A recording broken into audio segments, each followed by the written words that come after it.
Spend the whole session running around the island because your 18th wizard didn't point the one south. I know, dude. Crazy, isn't it? Madness.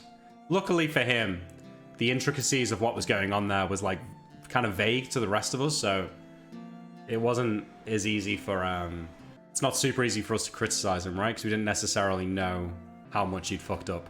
So we headed a bit deeper in and took the chest to a blacksmith, who we kind of baited into opening it for us for cheap by giving him a story of buried treasure and all that. So yeah, we got him to open the box, and inside of it were a bunch of destroyed scrolls of this reveal spell, which Neil said happened because we threw the chest around. I believe that they would have been destroyed regardless of whether the chest was thrown around or not. I feel like that was... It's just Neil. Neil's like, it's alright, I'll just tell them that the scrolls have been destroyed over time. And he kind of knew that that would be a bit bullshit, so they'd probably be in a scroll case. But he was like, I'm going to go with it anyway. But then we started throwing the chest around and he's like, oh, it's a perfect excuse, now I can blame them for it. So I'm pretty sure that's what's happened. Which is fine. They are kind of fanatical religious cult with the intent to eliminate anything that isn't a stair, so it makes sense that they went after you guys overzealous. Oh yeah, no, I think so. How high are the stakes in the campaign? Do you think anyone will die? Yeah, probably at some point. And Dunfor says, I think Neil just hates people trying to break his chests. He sees it as an easy solution. I mean, yeah, I guess so. Can magic scrolls be destroyed easily? I mean, I think so, yeah, relatively easily. So John's still the big daddy in the team, you know, he's level 3 rogue. MrMouton saying I cut his Achilles heel as well as Achilles tendon. I don't know if that was funny, dude. I think it was kind of fucked up. I'm not sure there was any need for that. We'd already beat the kid up and stole all his shit. I'm kind of surprised he survived, really. I figured that dragging him out into the jungle, bleeding and unconscious, he'd end up getting dragged away by a jaguar or something. He must have got pretty lucky to get found before he was killed. But yeah, he survived. Can Nilrim cast Mage Armor on Archie to improve his AC, and by how much? Why, yes, he can. Nilrim can cast Mage Armor on all of us. It will last forever, or not forever, but until we take basically like 12 damage, I think. I think it's 10 plus wizard level, so like 12 damage. And it gives you plus 4 AC, basically. As long as you're not wearing any armor. So it'll give you plus 4 AC to all of us, which would be great for me. That would bring my AC up to 17. With a free block as well with my offhand. Once I can finally get my Mangosh, as I'm now informed is the correct way to pronounce it. You haven't really done anything too evil yet. When are you going to start ramping up the darker part of this campaign? I feel like we have done things that are pretty evil. I cut a guy's throat. I beat up a kid and robbed him. I kidnapped a child. I don't know, like, if you're asking, is John Winters Ramsay Bolton from Game of Thrones, then no, he's not. He's much more Littlefinger than he is Ramsay Bolton. Both of them are evil, but you don't have to be like a sadist to be evil. I think Nilrim is maybe a little bit more bloodthirsty than John, but I don't necessarily think evil means just like murdering people for the fun of it. Can I explain to you what a dimensionalist is? Well, in game, a dimensionalist is just a subclass of wizard, which it's like a specialist class, you know, like you could be an evoker and then you specialize in evocation magic. It's just being a dimensionalist. Which book is it in? So, specialist is a student of magic that relies on manipulation of space, time, and dimension. Dimensionalist is familiar with all kinds of extra dimensional pockets, planes, and sources of power. While other wizards can make use of these dimensions, the Dimensionalist has a much clearer understanding of what he is doing and why when he casts spells at this school. Non-Euclidean geometry and planar relationships are difficult material even for a wizard. A character must have an intelligence of 16 or better to grasp the esoteric concepts required to master this kind of magic. The School of Dimensional Magic is listed in Appendix 3. It includes several spells. Dimensional magic is opposed by the schools of enchantment, charm, and necromancy. So that's the biggest thing. So the main impact of having a specialization is that you get an extra spell per day in each level, right? So as a level 1 wizard, you can cast 1 level 1 spell per day. As a level 2 wizard, you can cast 2 level 1 spells per day. Level 3 wizard, you can cast 2 level 1 and 1 level 2 spell per day. If you are a specialist, i.e. a dimensionalist or an enchanter or an evoker or whatever, you get 1 extra spell per day at each level. So a level 1 enchanter would get 2 level 1 spells per day. Level 2 enchanter would get 3 level 1 spells per day. level 3 enchanter would get 3 level 1 and 2 level 2 spells per day. So it's very powerful. Gets you an extra spell per day at each level. So, you know, up to, you know, at level 9, that's getting you 5 extra spells per day. So it's quite a lot. There is some restrictions on that, though. That extra spell that you get has to be from your specialized school of magic. So Nilrim can have, at level 1 right now, he can have 2 spells, 2 of any spell he knows learnt, but his 3rd spell has to be a dimensionless spell. And right now, these are the dimensionless spells. The only dimensionless spell he actually knows is Enlarge, although wait. There's only 3 dimensionless spells at level 1. We've got Detect Phase, Enlarge Reduce, and Gaze Reflection. Now, he doesn't know Detect Phase or Gaze Reflection. He only knows Enlarge Reduce. So right now, he's always going to have an Enlarge Reduce learned every day, basically, because there's nothing else he can fill that spot with. Which is why he was so keen to get the Iron Powder, which is the component for Enlarge Reduce. The other restriction on being a specialist is that you are barred from certain schools of magic. So in this case, dimensional magic is opposed by the schools of enchantment, charm, and necromancy, meaning that he can never learn or cast spells from those 2 schools of magic. Which is why I made Malachi a generalist, because I just didn't want to give up any schools. And the extra 1 spell per level per day is really strong, especially at low levels. It's really, really strong. But as you level up, like once you're like level 7, level 9, like Imric is now, you've got a lot of spells per day. You're probably not casting them all, so it's a lot to give up, right? So, yeah, that's basically what a Dimensionalist is. Is it beneficial for John to steal the armor from one of the soldiers?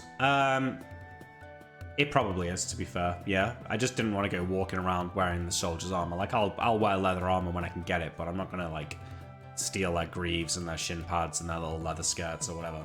All things said and done, it was a very good stream last night. I enjoyed the session a lot. A lot of cool stuff happened. And so far, I think the campaign is shaping up extremely well. It's rare to have the first 2 sessions go so well, I think. I mean, even Tombs of Scoria, where we'd basically all, like, I mean, we'd all played D&D a lot. We'd all played together before. Admittedly, I hadn't played with Destiny and Mutant as much, but I'd still played with them. It still, in my mind, took a few sessions, at least, with Tombs of Scoria to find its groove in the same way that we already have in Tides of Death. Given the fact we've got a brand new player and a player who's never played on stream before or played 2E before. It's hard for Destiny to find the groove with Torpedo Nick. Listen, it's an unpopular opinion, but it was actually Steven that torpedoed Ozan. He rushed us into that mission at the end of a session, and there was no time to plan for it, and we had to fly by the seat of our pants, and it was dangerous, and between him and Neil fucking me over, it went wrong. How will you get a ship? Yeah, I don't know, dude. We could... Lady Nightingale said she might get us passage off the island, right? If we really wanted to, we could just betray her and steal a ship that we get put on. Maybe we make enough money to buy one. I mean, I feel like our options basically are buy one or steal one, and a ship costs a lot of money to buy, so we're basically stealing a ship unless we get given one.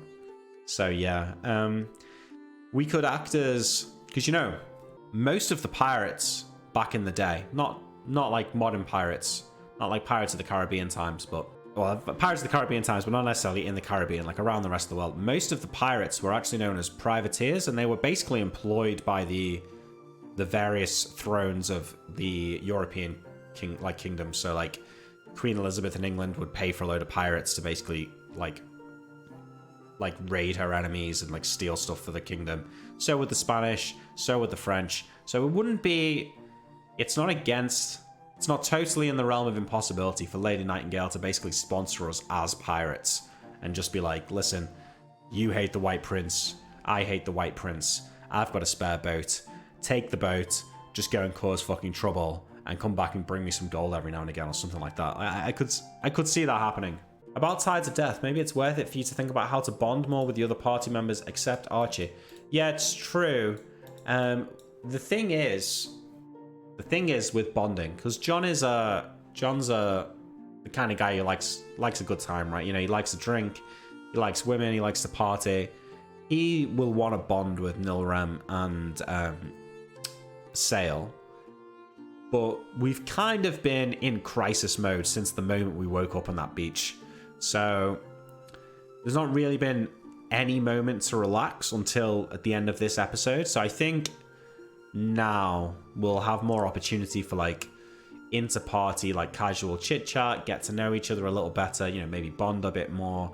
I think we'll see some of that in the next episode because it's really been all hands on deck, crisis situation, you know, paling water off the boat because it's sinking kind of situation until now. Can 4 people really run a ship? Well, Don Maserati Jr., thanks for the question.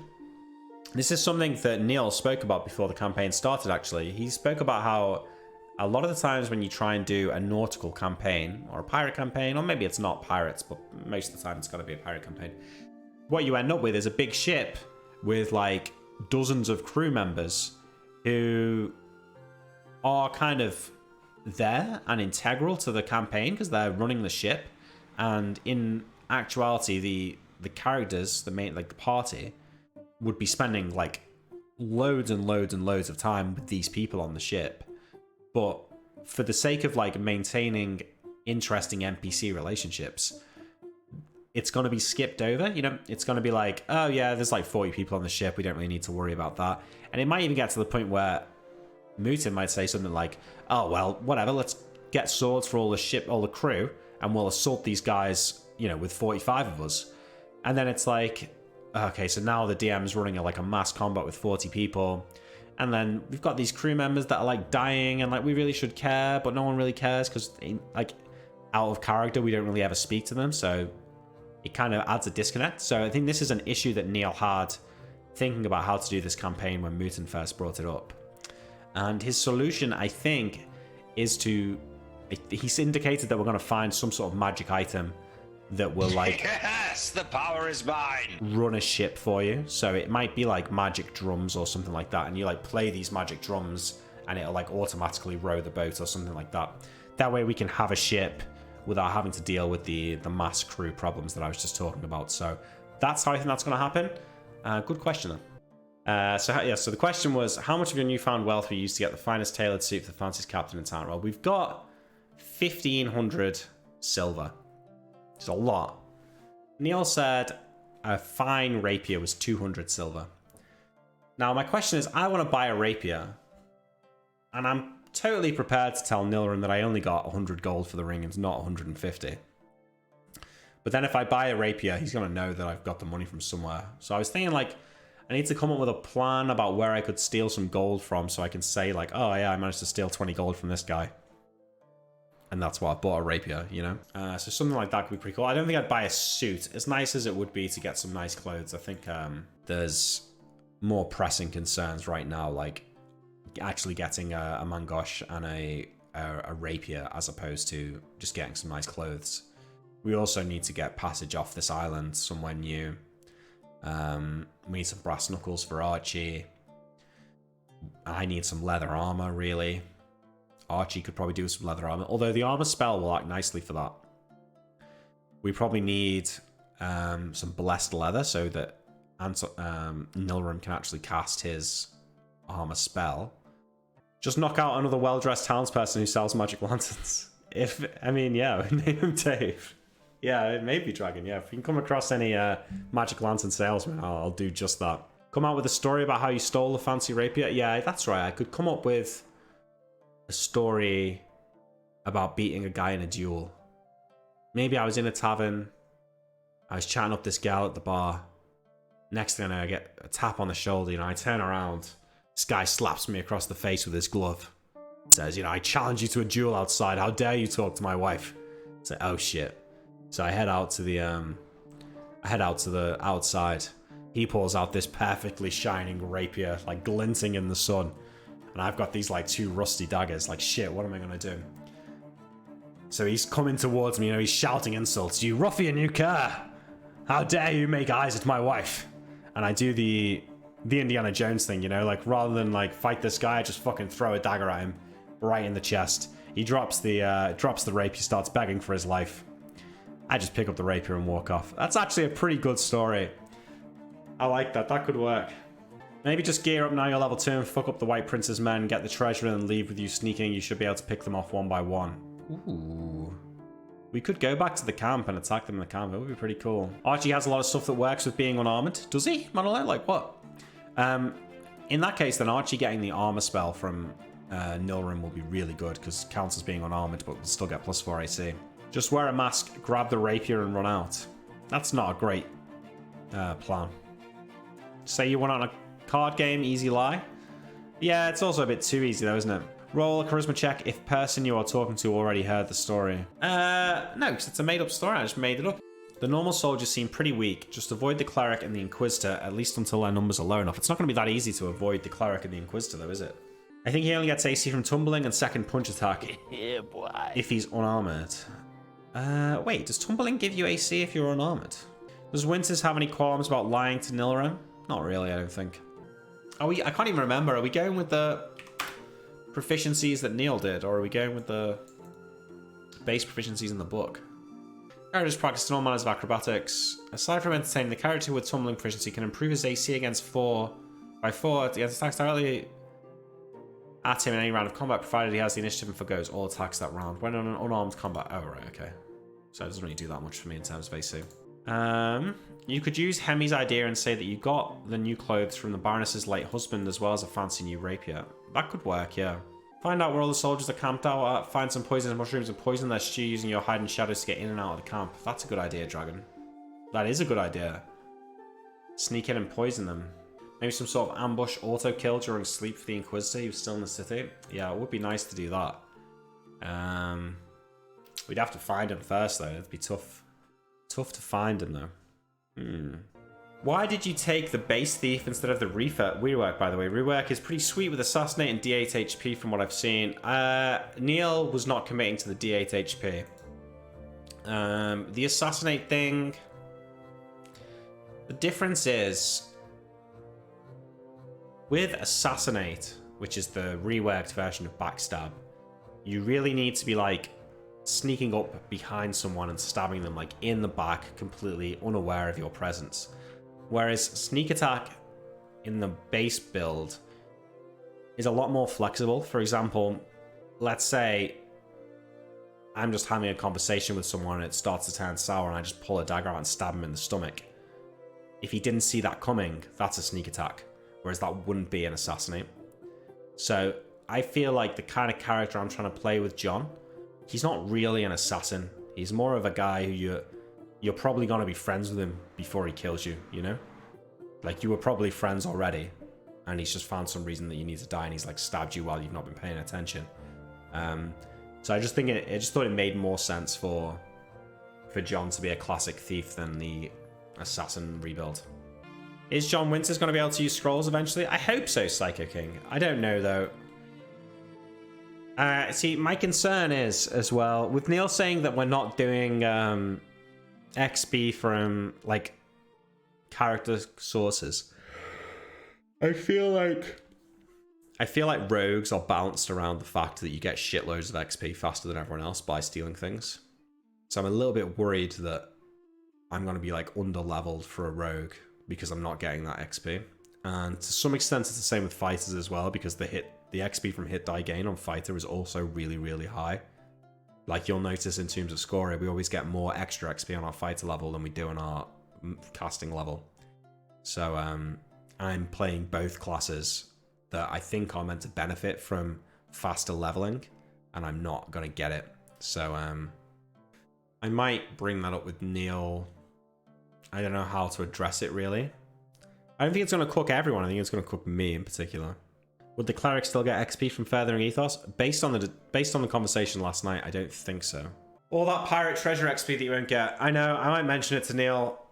Also, you don't get 10% on fighter. Everyone else is getting extra XP. Yeah, well, that's fine, because that's like in the game.